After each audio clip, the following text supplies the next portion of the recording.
Assalamualaikum warahmatullahi wabarakatuh. Selamat pagi, selamat beraktivitas pembelajaran jarak jauh di kelas 12 BDP atau 12 pemasaran.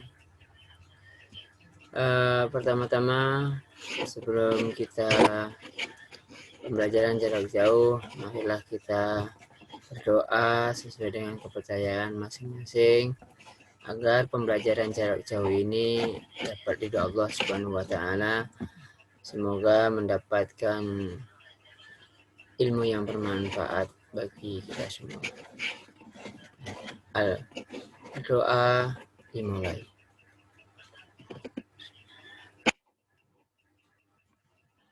Doa selesai. Anak kelas 12 BDP SMK Al-Taqwa Jakarta. Pada kesempatan pagi yang cerah ini, setelah semalam kita di ibu kota Jakarta diguyur hujan dan ada beberapa daerah yang tergenang air, tapi tidak mengurangi rasa kita dalam pembelajaran jarak jauh ini. Materi kita yaitu pelajaran penataan produk, yaitu adalah memonitoring penataan dan display produk. Kita berbicara tentang perlindungan konsumen. Ya, di sini di dalam kategori perlindungan konsumen adalah berdasarkan pasal 7 Undang-Undang Nomor 8 Tahun 99. Perlindungan konsumen adalah perangkat hukum yang diciptakan untuk melindungi dan terpenuhnya hak konsumen. Sebagai para penjual, diwajibkan menunjukkan tanda harga sebagai tanda pemberitahuan kepada konsumen. Anak-anak yang kami banggakan, bahwa di dalam penataan produk, perlindungan konsumen itu tujuannya untuk melindungi hak dan kewajiban seorang konsumen. Jadi kenapa perlindungan? Karena kalau kita membeli produk, ya artinya produk kita ternyata tidak memenuhi standar apa yang diinginkan oleh konsumen, maka kita perlu lapor ke yaitu Yayasan Lembaga Konsumen Indonesia atau YLKI. Ya, maka di dalam undang-undang siapa yang membantu di dalam pelindungan konsumen? Ya YLKI tadi, Yayasan Lembaga Konsumen Indonesia. Jadi sehingga para pelaku bisnis atau para penjual wajib menunjukkan tanda harga atau tanda pemberitahuan bahwa ini harganya sekian. Jangan sampai konsumen tertipu tanpa ada harga. Yang berikutnya, di dalam hak konsumen disebutkan dalam pasal 7/9, adapun kewajiban konsumen disebutkan pada pasal 5 antara lain, konsumen harus membaca dan atau mengikuti penunjuk informasi dan prosedur pemakaian atau pemanfaatan barang dan jasa demi keamanan dan keselamatan. Artinya, di dalam setiap produk itu kamu baca komposisinya. Ya. Karena kalau di sana setiap produk itu ada komposisi, ada aturan cara pemakaiannya atau pemanfaatannya. Yang kedua adalah beretika baik dalam melakukan transaksi pembelian. Nah, jadi etika baik itu dalam arti kita tidak berdebat, kita tidak bermusuhan dan sebagainya. Ketiga adalah membayar sesuai dengan nilai tukar yang telah disepakati. Tadi saya katakan, di dalam kalau kamu transaksi di dalam warung atau toko kelontongan, maka di situ kan ada transaksi. Harga berapa, Bu? Nah, kan itu ada transaksi. Di situ yang telah disepakati, oh ya, Bu, harganya 2.000. Oh ya, itu artinya adalah apa? Nilai tukar yang telah disepakati antara penjual dan konsumen. Yang keempat adalah mengikuti upaya penyelesaian hukum sengketa perlindungan konsumen secara patuh. Artinya kalau nanti terjadi pelanggaran menurut hukum, maka seorang konsumen secara patuh mengikuti aturan dalam penyelesaian hukum itu. Hukum di dalam penyelesaian konsumen, ada hukum pidana maupun perdata. Di dalam perdata kita harus ganti rugi kepada pihak yang dirugikan. Tetapi kalau pidana maka dia harus masuk ke dalam penjara. Ya.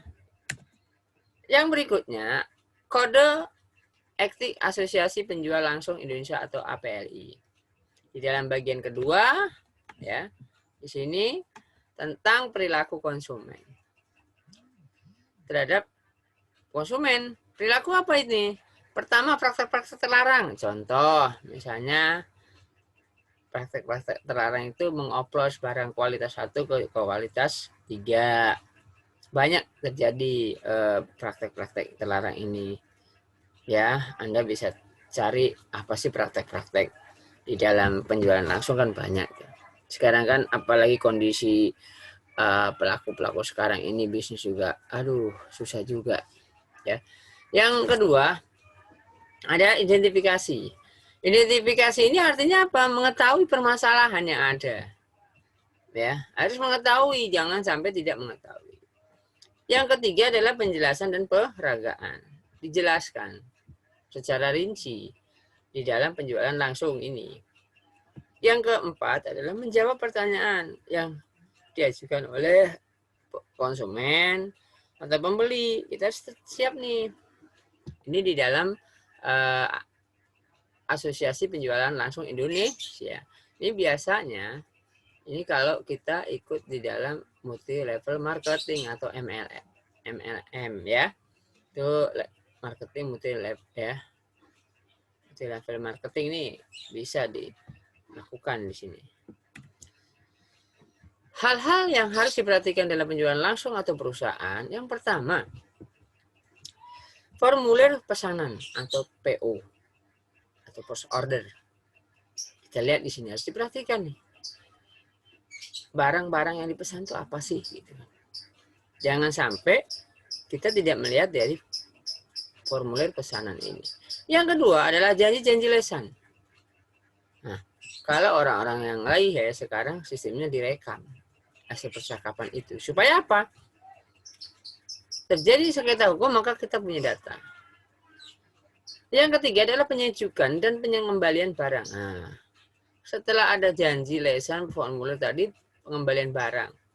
Ada namanya yang keempat adalah jaminan dan pengembalian barang, literatur, yang berikutnya adalah kesaksian, sampai di sini adalah penyerahan barang. Nah, ini dari beberapa ini nih, ini yang harus diperhatikan di dalam penjualan nanti.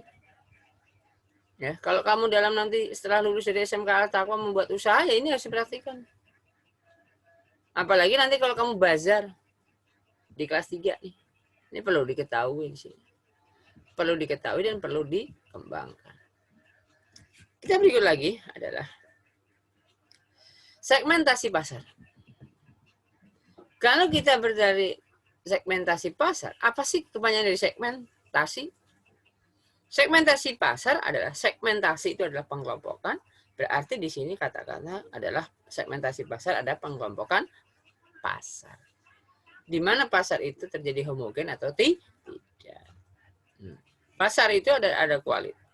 Yang daya belinya tinggi, ada yang biaya rendah.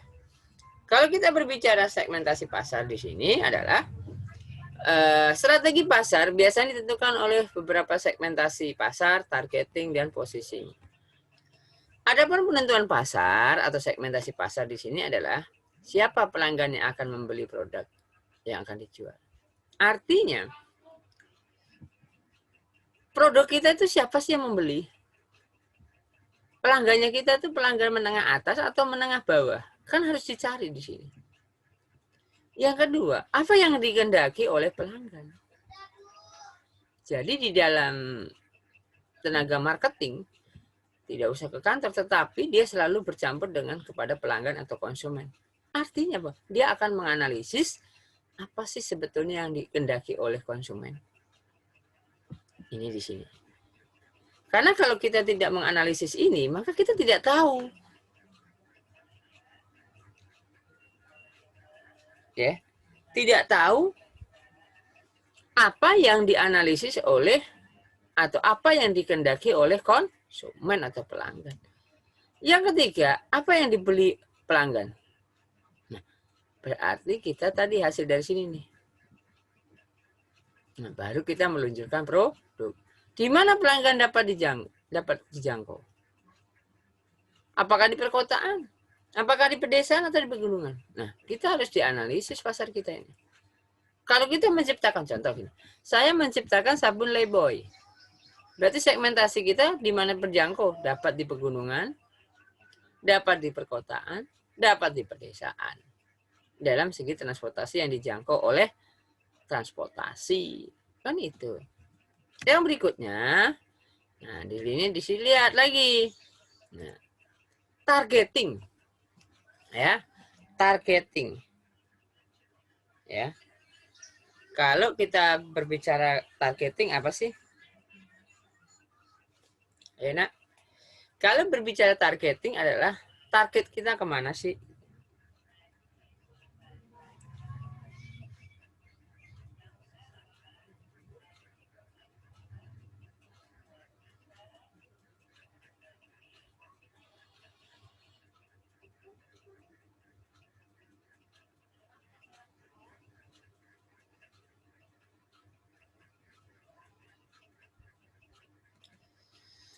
Contoh gini, kita di dalam menentukan targeting ada beberapa hal yang perlu. Pertama adalah letak geografis.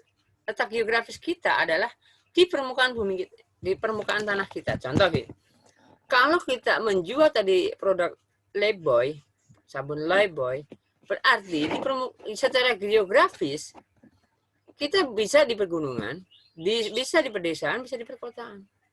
Nah, inilah di dalam letak geografis. Jadi kalau kita menciptakan dalam konteks geografis, kita harus tahu di sini dulu. Ya. Secara apa sih geografisnya? Kan gitu.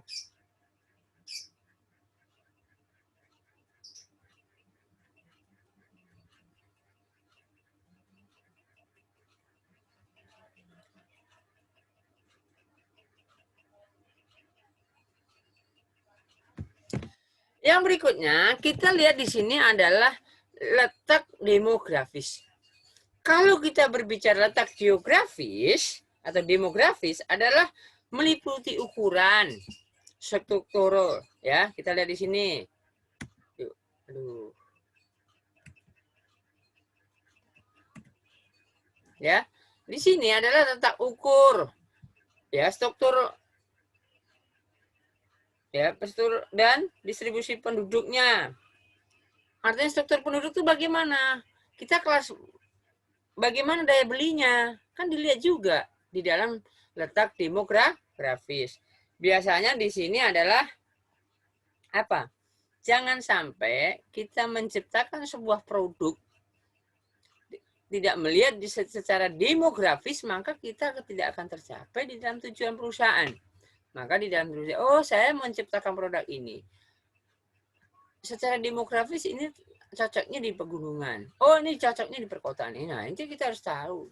Ya. Yang berikutnya adalah berdasarkan produk yang dikehendaki oleh pelanggan tadi. Selalu nih. Yang berikutnya, produk apakah yang banyak dibeli oleh pelanggan? Ini melalui survei pasar. Dan berikutnya adalah tempat belanja. Apakah di warung kelontongan, apakah di supermarket, atau di lainnya. Atau melalui online sekarang. Ini di dalam berbicara targeting. Targeting itu banyak. Ya, maka nanti ke depan kalau anak-anak kelas 12 sudah lulus di suatu perusahaan, di pabrik, jangankan di perusahaan garment ya, di perusahaan ini sekarang mainnya targeting. Karena apa? Tanpa targeting kita tidak bisa, secara operasional perusahaan kita tidak bisa mengetahui bagaimana dalam 1 tahun atau 1 periode ini kita mencapai target berapa kan. Yang berikutnya adalah positioning. Ya. Setelah menentukan target pasar, kemudian ditentukan oleh sikap dan tindakan dan kedudukan sesuai dengan tingkatannya melalui 1. Penentuan produk yang akan dijual. Yang kedua, penentuan harga pokok yang akan dijual. Artinya produk yang dijual itu apa? Contoh, sabun Lifebuoy, harganya berapa? 3.000 misalnya. Menentukan faktor penunjang sarana prasarana dan pegawai dalam penjualan produk dengan berbagai pertimbangan. Contoh sarananya. Berarti kalau kamu lihat ada namanya SPG yang atau SPG yang membawa mobil box. Nah, ini kan sarana prasarana, pegawainya sudah harus ada. Oh, contoh kalau kita akan menjual produk di pegunungan, maka kita harus menggunakan sebuah mobil box dan sebagainya. Yang berikutnya adalah menentukan promosi barang produk yang akan dijual dengan berbagai pertimbangan. Ya. Contoh, kita bisa mempromosikan melalui bazar, bisa melalui media elektronik, melalui iklan di televisi, bisa melalui media apa? Sosial. Ya. Ini bisa terjadi sekarang ini, Nak, ya.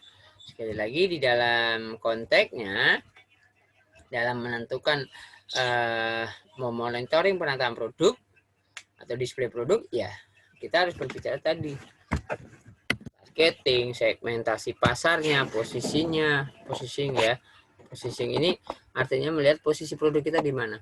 Makanya kadang-kadang gini, nah ya, kalau kamu lihat di media elektronik, contohnya di televisi kan suka ada setiap hari iklan terus.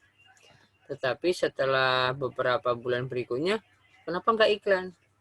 Artinya berbicara targeting sudah tercapai. Jadi kalau produk yang belum tercapai dalam targeting atau positioning, maka dia haruslah iklan terus. Tapi setelah target posisinya sudah aman, nah maka dia tidak akan bukan tidak akan iklan lagi, tetapi dia akan mengurangi iklan atau mempromosikan produk-produk yang akan dijual kembali. Itu saja, Nak, materi dari penataan produk Bapak. Mudah-mudahan dalam pembelajaran jarak jauh ini anak-anak kelas 12 diberikan kesehatan agar tetap bisa menjalankan PJJ secara mandiri masing-masing melalui HP atau melalui media cetak dan sebagainya. Saya akhiri. Assalamualaikum warahmatullahi wabarakatuh.